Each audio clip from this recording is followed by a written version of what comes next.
le président. Il y a parti, il y a UDPS, on a remplacé défunt Etienne Tshisekedi wa Mulumba. Kabila est en train de se tromper. Tous ces gens-là qu'il est en train d'utiliser, ce sont des gens corrompus. Mais aujourd'hui, l'UDPS, nous avons compris qu'il faut attraper Kabila dans sa propre piège. Bato Souba Kendaki, soi-disant, UDPS qui tambo, il y a Valentin Moubak. Soi-disant, UDPS, il y a Chibala. Bango Nyonso, et ça faut UDPS. Bango Bazalaki corrompu. Il y a eu UDPS, DPR, il y a Dikonda. Il y a eu UDPS, il y a où? Il y a Mbwakem qui est parti à créer UDPST. Il y a Kibasa qui a résisté avec son UDPS. Ce que nous sommes en train de vivre actuellement, ce ne sont que les instrumentalisations, il y a pouvoir dictatorial. Majorité, oh lelo illégitime. Bazana Moutou, Morote Barocha, Oyo, a égalé Félix, n'a pas voix. Chiba, la quatrième personnalité, Nassima Kabundi. Quand il a trahi l'UDPS, ça nous a freinés. À combien plus forte raison? Ce que Zala a place à Chiba, la Moutou a trahi et Zalaki Kabundi. Allez-y comprendre que l'UDPS peut-être aujourd'hui, il y a la difficulté, problème mystique, Oyo, la remontada avec Rebecca Bilendo pour la Servadi, Sarabino toujours, Borozalara toujours informé, la Maramounio sur les Kakana Kinshasa. Avec beaucoup de bruit, Makelelo Bozo Kabiswa. C'est vrai, na objectif, moi quand on a informé Bino, peu comme la Bino, Bamasole à Makambo et les Kakana Kinshasa, les lots Ozawa, na siège ya IDPS, na permanence ya IDPS, na limité 10e rue. Et si on a pu assister à un congrès extraordinaire pour choisir le président de l'IDPS. Banda président Tshisekedi Akoufa à la tête de l'IDPS Mokonzi Azalakate. Et qui dirigé plus par le secrétaire Jean-Marc Kabound. Si on a organisé l'élection en ces dates, le 30, vendredi 30 mars 2018, et congrès c'est pour 2 jours, le 30 et puis demain le 31. Mais l'objectif n'a pas Tolobi Info 16 érotique à Simate, Rebecca Bilend érotique à Simate, toujours on a peut informer Bino. C'est pourquoi mon présence n'a pas. C'est vrai que tu reçois l'interview à Bandeko Bazalia, Moko Moko, Bakoem Sabiso, mais en fait, nous sommes renseignés. Candidat Bazak 4, Félix Tshisekedi Azali, et puis Nabandeko Moussousou Awa. Ndetoko Lukato interviewé Nanou. Combattre à IDPS, ne pas expliquer biso moko moko, candidat baza banani et puis de moni mingi soutien à bato ebele Ezak Awa, c'est plus pour Félix Tshisekedi. Donc à suivre déjà, prenez rendez-vous, demandez aux gens de s'abonner. Tozawan et puis vous allez informer du début à la fin de cet événement. Vous allez vraiment informer et plus encore informer sur informer. À tout de suite. Une ambiance kaka ya congrès, de ça qui bino, to kozoape quelques bateaux, bande qu'on a biso baromeka un peu ko expliquer biso. Bonjour papa. Bonjour maman. Oui, to monua oza combattre à IDPS. Nazali président parlement debout à Zap, oza na Tombaloubaye, face à face na Noulis, le président adjoint, titulaire nanga, le président de ville. Voilà, mais quand on explique Banamboka, oh baye ne sikote, et belé abato pe bazali banda mboka, napoto bazolanda biso, lingi baye événement eza pratiquement nini parce que tout le monde y a un congrès extraordinaire. Mais quand on explique biso. Merci. Bato so bazali banda mboka bolanda biso, o ezali congrès extraordinaire. Premier congrès au Salaka en 2012, tant que défunt Tshisekedi Azalaka en vie, nous avons un congrès à Liboso. Vous avez le deuxième congrès extraordinaire. Le congrès tout est Kotawana et ça un faux congrès. Le véritable congrès extraordinaire, c'est un congrès où on a dit na 11e mairie en permanence, où Etienne Tshisekedi a tiré la biso, va combattre l'IDPS. Voilà, un congrès, qu'est-ce qui est prévu dans le congrès? Oui, ils ont prévu, le président, il y a parti à l'UDPS, où il a remplacé défunt Etienne Tshisekedi wa Mulumba. Voilà, Banda président Etienne Akoufi, est dirigé toujours par le secrétaire général. Oui, Banda président Etienne Tshisekedi Akoufi, est dirigé par le secrétaire général, où on a dirigé le congrès. Le Kola, Yemoko, secrétaire général, ndenge déjà congrès non lokola etie non bakundi ete il faut tokotisa congrès vite pour élection tokenango na lombango yango congrès sokota lelo. Voilà, mais boyebi que IDPS c'est à mon côté, IDPS c'est à Misatu pratiquement actuellement reconnu. Tout le monde IDPS il y a El Moubake, IDPS il y a Bruno Chibala et puis IDPS il y a Papa Nabiso Félix Tshisekedi Chilombo. Oh yo a to bengi to za place to za na 10e mairie. Mais tant on va organiser congrès boy na ba commune na bino, il fallait qu'on inviter ba IDPS mususu wana pour na ko associer bango ba faire partie na congrès parce que nyoso wana za bana ya Papa Etienne Tshisekedi. Est-ce que vous pensez ya ko sala ngoto bo organiser kaka Congo pour na bino moko awa? Merci. On a dit que l'IDPS c'est l'église catholique. l'IDPS c'est l'église catholique. Ce qui est l'église Fungwami, jamais l'église catholique est tombaka. L'église catholique est l'église catholique. l'IDPS c'est l'océan. Ce que l'on dit que Maï, l'IDPS c'est na Maï nango. Ba congrès oyo donc congrès oyo bato su bakenda ki soi-disant l'IDPS c'est Tambo ya Valentin Moubake. Soi-disant l'IDPS ya Chibala. Bango nyonso eza faux l'IDPS. Bango bazalaki corrompu lokola babebe seki na mibeko ya mboka na mbeso ya parti yango sible babenga na bango na IDPS. IDPS solo nde eza IDPS oyo Félix Akokamba o secrétaire général azokamba na minute oyo po mututu mandat na ye ezosila lobi samedi oyo kozwa mandat nde akokamba IDPS. Ozayo mokote bandeko baze belé à l'invité ceux qui ont un message à koyebisa avant tous bandeko mususu message à koyebisa bandeko bazo landa biso par rapport à événement oyo ba combattant baza na Europe Amérique Asie Océanie na Afrika pe baza na Congo te mais na kati ya ba pays na biso d'Afrique koyebisa bango ni pona événement déjà. Merci. Le véritable congrès de Salama pour congrès oyo batu bauti des ports d'autres bauti Belgique France Danemark ba tous les pays ba yé na congrès oyo baudi ko so macaron net ngala di polo oyo na di ko so macaron na okota congrès bango nyo so ba zuba ko ba macaron ba ko na congrès boza la décide IDPS ezaka ka moko oyo Etienne Tshisekedi a lutté pendant 35 ans la lutte ya pouvoir atiki biso to continuer na IDPS batu nyo so ba na IDPS oyo eko kambamba na muto ko ma président ya parti boza to la soudé pour toke na maponami yango na sengi bino ke boza la l'aise bo na congrès ngo leka congrès ngo leka kitoko boza décider on se salama ki au congrès ya Chibala eza faux congrès on a le binde yango wana. Merci beaucoup Torozape Papa Nabiso. Papa bonjour. Bonjour. Motuna moko na tuna kinde ko na biso apparemment ozaki pe likambo ya koloba. Na bito soko bakisa nini parce que to tunie mutuna wa amekana ko ebisa biso IDPS eza misato. Tant ba organiser congrès bo penser ya ko inviter ya El Moubake to yande ko na biso Bruno Chibala ba ya pe ko participer pour bino nyonso boza bana ya Etienne Tshisekedi. Oui, merci beaucoup. On a vivre dans IDPS depuis 1990. Ce n'est pas le premier IDPS. Il y a eu IDPS DPR, il y a Dikonda. Il y a eu IDPS Yaou. Il y a Mwakem qui est parti à créer IDPST.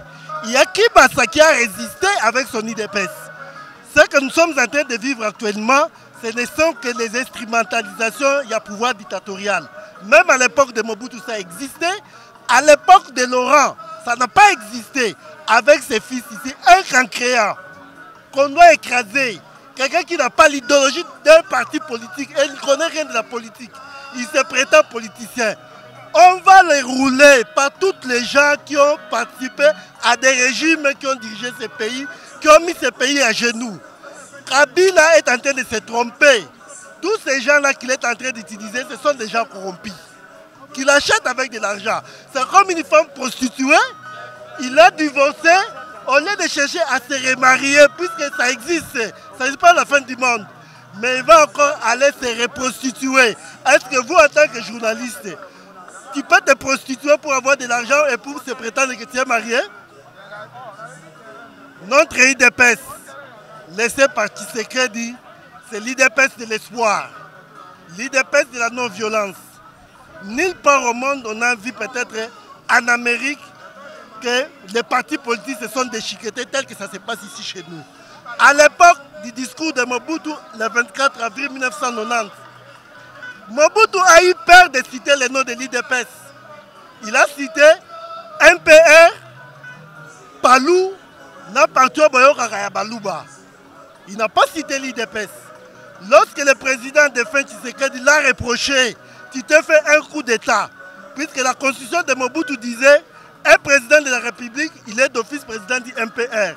Mobutu est revenu le 11 mai 1990 pour corriger son discours du 24 avril et se prononcer au multipartisme intégral. À l'époque de Mobutu, nous sommes arrivés jusqu'à 850 partis politiques à l'époque de la conférence nationale. Ça ne nous étonne pas. C'est ça la démocratie. Nous le concédons, mais qu'ils cherchent un autre nom. Pas le nom de l'IDPS. Pas le nom de l'IDPS. Tout ça a existé. Moubak est venu dans l'IDPS à la conférence nationale puisqu'il était questeur. Moi, je suis entré dans l'IDPS avant Moubaki. Tchibala, non figurant, Kabila est tombé sur un mauvais choix. Le choix de Tchibala, il y a eu l'accord de Saint-Sylvestre. Tchibala n'était même pas parmi les délégués. Le premier dialogue que Kabila a fabriqué de lui-même à la cité de l'UOIA, il a pris quelqu'un de l'IDPS, si c'est Sami Badibanga, toujours dans le but de justifier que c'est l'IDPS. Il prend Moubake. Pourquoi ça ne marche pas? Lui-même avait déjà déclaré s'il a 15 personnes, il sera le plus erré. Mais il a pris le meilleur de l'IDPS. Pourquoi il n'est pas erré? Il n'est pas erré pourquoi? Hein? Il devait être erré. Hein? On dit derrière une grande dame, il y a un grand homme. Mais il est tombé sur les canons d'un grand parti politique. Mais pourquoi ne pas errer? La situation ne change pas. C'est que je déplore même son ministre là, Kapi Kraké de l'IDPS. Il se comporte dans ce gouvernement-là comme un gouvernement démocratique à cause du pain qui a haussé le prix. Est-ce que dans ce gouvernement, il n'y a que le problème du pain? Le problème des frais de la scolarité des élèves. Aujourd'hui, les enfants qui étudient sont moins par rapport à ceux qui n'étudient pas. Ce sont des problèmes. Ce gouvernement a des problèmes à résoudre et ils n'ont pas encore travaillé. Merci beaucoup, Marambo. Le baiser belé to kabola micro na bande ko mususu. Voilà, on habite sur la cause à papa na biso awa. Papa ya boina endeko. Wa ba combattre ba boyi. Papa bonjour. Bonjour. Ba candidat baza combien na congrès? Baza 4. Banana banane soko cité de biso. Tozana David Moukeba, tozana Félix Tshisekedi, tozana Maître Chilumba et qui? Baza 4. 4. Na bango 4 wana mais tozomona soutien plus ya bande kwa IDPS et un candidat moko Félix Tshilombo Tshisekedi. Est-ce que vous pensez bande ko peut poser ba candidature na bango na ba ko bénéficier à quelques votes ya bande ko ya parlement ba combattre à IDPS? Neti ngai naza soutien à Félix Tshisekedi. Talat kiko na lati na soutenir Félix Tshisekedi. Donc on a ko souhaité bango misato atava mokote. On comprend. Donc souci na biso Ezak et Tshisekedi azwa succession. Il y a Félix, il y a Tshisekedi. Tshisekedi, il y a Mukolo Azaï remplaçable. Toujours succédé, mais toujours remplacé. C'est pourquoi pour partir à se réunir, à se organiser, il fallait un homme comme Félix Tshisekedi. Parce que Azana maîtrise la diplomatie politique et la RDC. C'est pourquoi Bissot Naïd de PES, toujours préféré Félix Tshisekedi à Kamba parti. Il y a des nationaux, il y a IDPS, il y a un vice-président de Luc de la Jeune en l'UDPS, na Félix Tshisekedi, secrétaire général adjoint chargé de la diplomatie. Tango tozoya wa peut-être bisaki bandeko ke toke na famille ya IDPS pour organiser congrès extraordinaire par rapport à l'élection pour na président ya IDPS et bandeko msusu batuna ki babi metoleki leki wana to moni mingi kaka Tshilombo Félix Tshilombo eza ba jeune bango te ba masqué biso ko bimisa 3 personnes wana pour na sima Félix yemo kwa bima président, c'est ça? IDPS eza parti démocratique. Tozo prône démocratie na kati ya RDC. Tolaxi bango exemple que les seuls partis politiques où ils sont capables de mettre l'état de droit, la démocratie, et ça IDPS. C'est pourquoi au Monaki lobby, le président 4 candidats, salaki débat contradictoire, se contredire mutu na mutu Alexis projet de société na ye. Donc nyonso bazo le bwana c'est pourquoi parce que bazo gérer pays mal balingi bazo busoto wana ba kotisa na IDPS. IDPS c'est un parti démocratique. Voilà, les a 2 jours congrès et 2 jours lelo et zanini penza et puis lobby et le konini les a prévu pour nous. Bon, sur l'organisation, ils ont de l'organisation sectorielle générale, ngai na ko la profondeur. Combattant boye baka toujours moins loko non. Donc, c'est ngai na ko la profondeur. C'est bon, merci beaucoup. N'habitez na Rosabande comme ça. Bonjour papa. Voilà, papa bonjour. Bonjour. Congrès à lelo awa. N'habitez yoko lancer message ni na bandeko bazolanda biso di banda mboka. Ba o balandaka chaîne na biso yo. Baza besoin ba yeba. IDPS a organisé l'élection pour lobby Félix Tshisekedi à Kobima. Vous avez besoin de postuler na a dit élection présidentielle a organisé na mois de décembre. Oh attendez ni. Bali peut ba yebapé et mon idéologie à bata IDPS. Bon ya liboso tozana na congrès. Congrès zo banda lelo et aussi la lobby. Tozana 4 candidats. Favori azanga ate azali. Mais quand on va l'air Félix Aroleka, c'est comme si Congrès essayait que Félix Aroleka. Non. Par rapport à la motivation, tu coûtes une sikao. Comment il y a mutu moko tanga maka Félix Chilombo Tshisekedi. Voilà. Ce que ça Félix Tshisekedi mutaroleka. Il y a mora le baki boy. Na projet nae, na programme nae, na débat contradictoire à lobby. À lobby et l'ora liboso. Il va amener les pouvoirs dans l'UDPS. C'est-à-dire que 36 ans durant UDPS depuis sa création, UDPS est le pouvoir, non, toujours pouvoir. Félix Alobi à l'équipe président Lelo, a un candidat en élection. Pour ça, il a un pouvoir après na UDPS. Combattant nous sont dengo monito telemi ao. Tolobi candidat na biso personnellement, ezali Félix Tshisekedi. Mais parce que c'est une élection démocratique. Étant aussi un parti démocratique, premier parti de la démocratie dans ce pays, tu peux avoir chance de mais favori, même dans le débat à lobby, bango nyonso bazwaki na bango 60%, 70%, mais Félix a distingué avec 99,9%.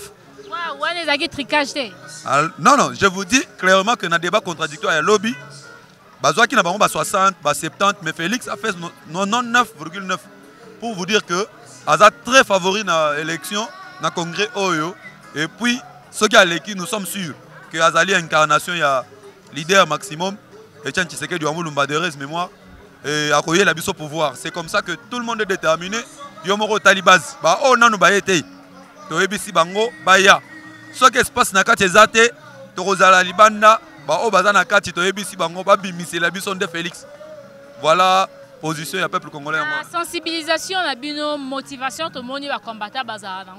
Vous êtes sûr qu'un jour, Félix Tshisekedi a ramené le pouvoir Yambo Kanabiso dans le parti politique IDPS? Oui, vous savez, quand la loi électorale, quand la classe politique congolaise, Félix est égal à lui-même. Majorité, oh, lelo, illégitime. Bazana mutu morote barocha oyo a égalé Félix na ba voix. Na opposition. Déjà candidat morote azali parce que na robanda kotangelo tous les 4 coins ya Congo. Lelo UDPS et Sali coalition na ba parti mususu. Je vous dis que na bureau même il y a secrétaire général, il y a des bousculades n'importe parce que bazo là-bas c'est coalisé na UDPS. Pour vous dire que Torosala, après congrès, Torosala, la grande plateforme, il y a opposition. Et dans 4 coins, il y a RDC et vous avez un candidat Moroté à Hotelema. Parce que les lots, dans la majorité, au moins que, Bango Moro Kobimisara a combo ya Moutou, o ya succédé, na Moutou na Bango, et comme Eli Bango Ngambu. Les lots dans l'opposition, Moïse Katumbi a essayé de dire ce qu'il a dit, au moins il m'a nationalité Bimi. Et c'est aussi normal que dans notre constitution, avec double nationalité, il est impossible de la candidat. Félix Tshisekedi, digne fils de ce pays, né, il tire sa source même au centre, il y a RDC. Allez-y comprendre que a concurrenté. Félix, ce qui l'élo a télémi na candidat Moussoussou, Maman, je vous assure que tu auras misé les moyens pour que unité. Aujourd'hui, le peuple congolais, Nyonso, et Rozobo Tamana RDC, d'office aux âmes qui ont eu de peste. Pourquoi je dis ça? Mobutu a eu chance Namboko, il a dirigé. Kabila le père a dirigé Namboka Oyo. Oyo Moussous, Bayeli Biso, Oyo parvenu, Oyo a dirigé Namboka Oyo. Personne n'a eu la confiance du peuple congolais. L'UDPS n'a jamais dirigé ces pays. Mais allez-y vous demandez pourquoi le peuple congolais a la confiance à l'UDPS. Pour vous dire que la confiance reste dans Félix Tshisekedi, qui est l'incarnation, à lobby même lobby que argument biologique de Tchango Moupanzi. Quand on dit l'incarnation de Tshisekedi, ce n'est pas sur le plan biologique, c'est sur le plan idéologique que Félix a incarné l'idéologie à président Feu Etienne Tshisekedi. Donc je vous assure qu'après ces congrès, ce qui va se passer ici, c'est une prophétie pour les prochaines élections. Si Félix est président, déjà demain de l'UDPS, je vous assure que ce congrès sera un congrès prophétique. Parce que au Yebi que Banda Monde Banda, congrès Moroté na monde Salema, na parti politique, et Banda na débat contradictoire. Allez-y comprendre que même Bahan c'est Basalangote. Donc UDPS, les lots ils allaient devoir de mémoire, devoir à domicile, n'a pas parti politique Moussoussou. Félix Tshisekedi, président UDPS, croyez-nous que nous, la base de l'UDPS, nous sommes en bon côté, nous sommes en pété, nous sommes en apoloté, mais nous sommes prêts à rebattre la campagne Tina fin fond à RDC et notre candidat sera président de la République. Merci. Voilà, journée à l'élo, Nini, Pende Kosalama, et puis lobby Nini Angoïs Kosalama, parce que le congrès bandit l'élo aussi. Voilà, l'élo, les alliés de but. C'est comme dans les conseils de sécurité. Les lobbies sont dans sous-commission. Lobby, c'est l'élection du président. Et vous allez la fête, parce que même si vous continuez à Kati, vous avez déjà eu de peste échangé. Et ça n'est pas nulle part. Congrès, il y a parti politique. Et ça, les ma, au mona, libanda na Kati, je vous assure que maman, la démocratie a vu son jour. Dans notre pays ici, on va comprendre que le congrès Nabiso, ils allaient congrès moko prophétique, parce que le lobby, ils ont fait dimanche, ils ont fait lundi déjà, selon nos statuts, et aux la nomination, il y a un nouveau secrétaire général. Allez-y comprendre que Erosala toute une fête, parce qu'il y a reçu la prophétie, les lots. Bien qu'ils aient pouvoir discrétionnaire, il y a le président Warobima. Mais il y a reçu les lots déjà prophétie. Mais quand c'est la prophétie, peut-être ceux qui sont tombés en haut. Mais je vous assure que Kotala Ndenge président Tshisekedi Akufaki, la personne qui était restée numéro 1 du parti, c'était le très jeune secrétaire Jean-Marc Kabunda Kabound. Chiba, la quatrième personnalité, Nassima Kabound, quand il a trahi l'UDPS, ça nous a freinés. À combien plus forte raison? Ce que Zala, il y a place, il y a Chiba, la Moutoua Trahiraki et Zala qui Kabound. Allez-y comprendre que l'UDPS peut-être aujourd'hui, et il y a la difficulté, problème mystique, la remontada, mais parce que ce jeune garçon, ce jeune secrétaire général de l'UDPS, de l'histoire même de l'UDPS, a résisté devant des millions de Kabila. Il a résisté devant la pression de Kabila. Et la prophétie que je vous accorde, moi, en tant que président des héritiers de la lutte de Tshisekedi pour le changement, je vous assure qu'à 80%, Jean-Marc Kabunda Kabound a la facilité d'être reconduit comme secrétaire général. Jean-Marc Kabound restera, bon, selon votre prophétie, hein, restera toujours secrétaire pour le mandat de Félix Tshisekedi tant que ma président. Ce n'est pas encore précis. Et ça, la prophétie, combattant, et puis la motivation, to kuti bangwa. Ceux qui ont les casquettes, il y a IDPS. Là, ta casquette, il y a moi, Congo, fils du pays. Mais quand on a par rapport à l'élection en décembre, qu'est-ce que Congolais a la nini? Parce que jusque-là, difficultés à caractère, vous savez, on parle des élections, oui. Biso na niveau UDPS, to yebi saka Kabila que biso to banga élection te. To banga élection pourquoi? Parce que nous avons la base, nous avons la confiance du peuple congolais. To linga kinde d'abord la transition sans Kabila parce que vous savez, c'est une des garanties où ils ont prouvé que tu as aucune élection. Avec ces Kabila, élection, et on n'avait pas confiance. Mais aujourd'hui, l'UDPS, nous avons compris qu'il faut attraper Kabila dans sa propre piège. Il a parlé élection. Aujourd'hui, l'opposition l'attrape par rapport à son langage. Tondimi élection, toujours qu'il y a une élection. Mais à condition que l'accord soit respecté. À condition que, d'ici, selon le calendrier de la CENI, d'ici la fin du mois d'avril, il faut un candidat, sa candidature na bango. Et vous savez qu'il y a des candidats présidents qui sont en prison. Jusqu'aujourd'hui, ils ne sont pas libérés. Il y a des candidats présidents de la République qui sont en exil politique. Tilelo, Maram Nabango et Silate. L'Église catholique, qui a été à la médiation de l'accord de la Saint-Sylvestre, conditionne aussi les élections par l'accord intégral, l'application intégrale de l'accord de la Saint-Sylvestre. Aujourd'hui, les conseils de sécurité, Babimisi ba résolution. Si le secrétaire général y a ONU, mission, il y a qu'à faire appliquer accord sur le plan intégral. Nayango. Allez-y comprendre que Kabila a un problème. Soit il y aura élection, l'UDPS est prête pour les élections. Soit il n'y aura pas élection, nous allons régler les cas de Joseph Kabila. Il doit plier bagage, partir, laisser les Congolais se parler entre eux et trouver un consensus, une courte transition pouvant nous permettre d'aller aux élections. Parce que cette année, c'est la dernière vraiment.